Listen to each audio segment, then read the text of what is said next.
Hello everyone, we're back for our stitch along and we're finishing off our rows this evening with the outer leaves. So we're going to be doing 4 cast on stitches to form the outer leaves, and I'm just using a green Pele cotton for that. So I'm going to, they suggest we do the outer leaves over there and there, so I think I'll pop up about here behind this sort of petal there, and just, they say 4 millimeters apart, so quite close together for the little leaves. And then again, you're just bringing your needle back to that sort of point that you popped out at, and then you're going to start the process of casting on, and we're going to cast on doing 12 stitches. 1, 2, 3. Hope you're having a great day or a great evening. 4, 5, 6, 7, 8, 9, 10, 11, 12. There we go. Holding on to our little cast on stitches, just getting them to sit straight as well. Pulling through, holding on, getting them to sit nicely so their little crest is all sort of in the same direction.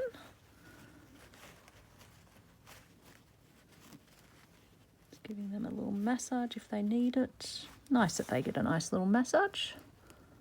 I wouldn't mind a nice little massage, that'd be rather nice.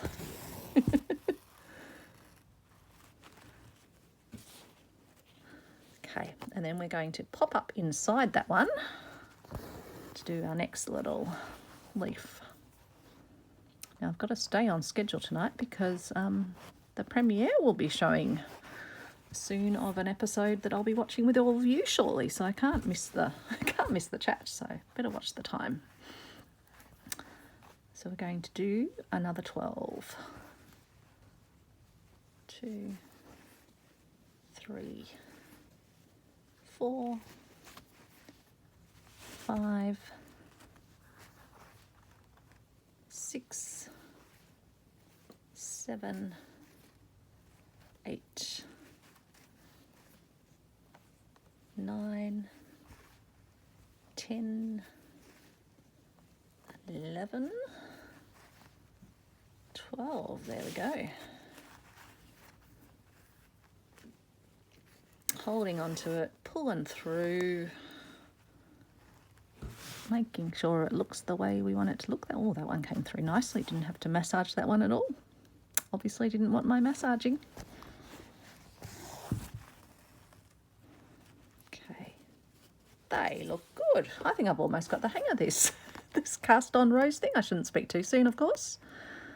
And then we're going to do the same down here. So I'll pop, what's the sort of equal distance over? Doesn't really matter, doesn't have to be perfect.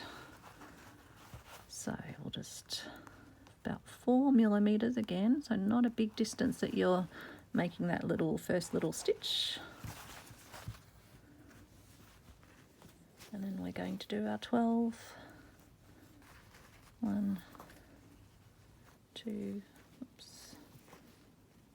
3, 4, 5, 6, 7, 8, 9, 10, 11, 12. Okay. Holding on, sorting out when the thread gets a bit twisty at the end, just massaging it through. It wants a massage, obviously. The cast-ons can't have all the fun. No. Sorry, I'm obviously in a silly mood. Filming this on Saturday night. It's a rockin' old Saturday night here in the household, I can tell you that. No, not really. It's me in my craft room Having a ball. Just the way I actually like it. Says a lot about me, but I figure if you're watching this, probably chances are that's a rocking Saturday night for you. No, probably some of you have much more rocking Saturday nights, but for me, this is what I enjoy. And as you get older in life and go on in years in life, as we all do, yeah, you learn to just find your bliss and follow it. And this is my bliss. Really is. I'm learning, I'm using my mind, I'm relaxing. Even when I'm, doing something challenging like this, having to count things, make sure I get things in the right position, it's still relaxing, it's still good. It's a good feeling. Problem solving, it's all those things, all the good things.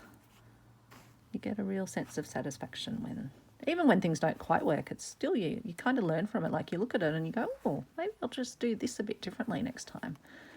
3, I will still have to count, sorry folks. 4, 5, 6, 7, 8, 9. Did that one overlap? 9, sorry, just checking that it hasn't done a weird overlappy thing. Nope. 10, 11, 12. There we are. Going to pull through, sort out our little twisty tail. It is worth, letting your thread take a bit of tension out by hanging your needle upside down if your thread is getting twisty, which it probably will in this particular stitch. This one wants a massage. The other one came out so perfectly, and then this one's just that little bit twisty. That's all right. You can always just give it that little bit of movement just to get it looking the way you want it. Just having a look which way it's twisting. It almost looks a bit too tight, so I'm just going to let it spread itself out a little bit more. Okay, that's better. And then I just need to find where my thread goes in, which is there. Pull it down and I'll get my nice little, and I'll just let it position under this little rose, I think.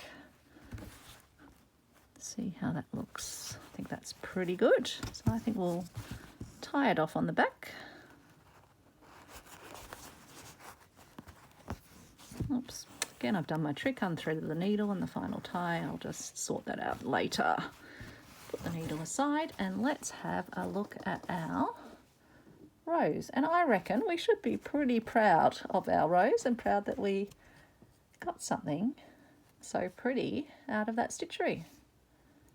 And besides the counting bit and the starting off just working the positioning bit, which might take you a bit of experimentation if your thread's a different width or even just adapting into it. It's a really, really pretty effect, really lovely and dimensional. That would be really sweet on a little brooch, for example. So I hope you enjoyed that. That was a 3-night mission. I think that's our first sort of multi-night working on a single stitch or a single variation, but it was quite a complex piece and it would have been too long of an episode. But thanks so much for watching, folks. I might end up doing some of my own little leaves around this one, I think, just to match the other one. And I will see you back for another stitch tomorrow, and I do believe we will be doing, I'm just having a look at my little list, we're moving on to chain stitch. So if you do want to get ready and stitch your little name, if you're doing those, you can do chain stitch, and there's going to be a whole lot of variations. I think there is, let me tell you, there's regular chain stitch, twisted, alternating, whipped, interlaced, open, rosette, and rose. So there's a lot. So you might, if you're doing bits of fabric, you'll want to have a large bit of fabric for chain stitch. I'll see you tomorrow. That's exciting. Bye everyone.